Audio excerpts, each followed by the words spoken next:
के कई देश चीन के विस्तारवाद से परेशान हैं और ड्रैगन इन आरोपों का खंडन करता रहा है, लेकिन अब चीन के ही सरकारी मीडिया ने उसकी पोल खोल कर रख दी। दरअसल चीन के CGTN न्यूज के सीनियर प्रोड्यूसर शेन शिवेई तस्वीरें ट्वीट कर ये बताना चाहते थे कि डोकलाम के पास चीन ने कितना विकास कर दिया है। हालांकि ये कदम उन्हें महंगा पड़ गया, क्योंकि जिस जगह का वो जिक्र कर रहे थे वो भूटान की सीमा के अंदर आता है। भारत के लिए काफी अहम इलाका है, क्योंकि साल 2017 में चीन और भारत की सेनाओं के बीच यही झड़प हुई थी। शेन ने एक गांव की तस्वीरें शेयर की थी। उन्होंने अपने ट्वीट में बताया था कि ये डोकलाम का इलाका है। एक रिपोर्ट के मुताबिक ये गांव 2017 में भारत और चीन के बीच हुई झड़प की जगह से सिर्फ 9 किलोमीटर दूर है। यहाँ तक कि शेन ने पांगड़ा गांव का मैप भी शेयर कर डाला, जो भूटान की सीमा के 2 किलोमीटर अंदर था। हालांकि बाद में शेन ने ट्वीट डिलीट कर दिया। वहीं ओपन इंटेलिजेंस सोर्स डेटाफिसा ने भी एक इमेज शेयर की है और ताजा गांव बसाने का दावा किया है। वहीं रिपोर्ट्स में बताया गया है कि चीन ने यहाँ निर्माण कार्य पिछले साल ही शुरू कर दिया था। रिपोर्ट में शेन के शेयर किए गए मैप और वास्तविक स्थिति की तुलना की गई।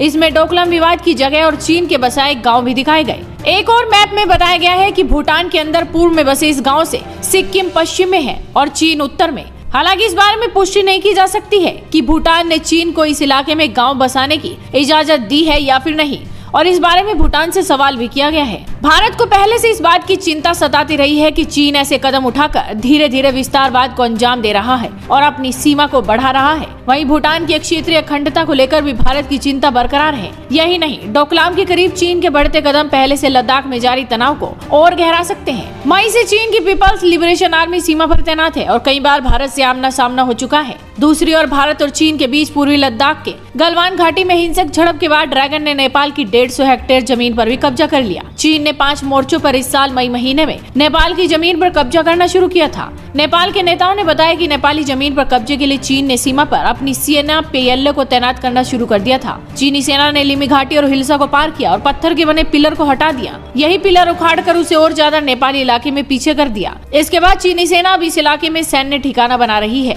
लेकिन चीन की विस्तारवादी नीति की पोल खुद उसी की मीडिया खोलने में लगी है और अब एक्शन बढ़ा लिया जाएगा। इस वीडियो को शेयर कीजिए, साथ ही चैनल को सब्सक्राइब करना बिल्कुल मत भूलिए।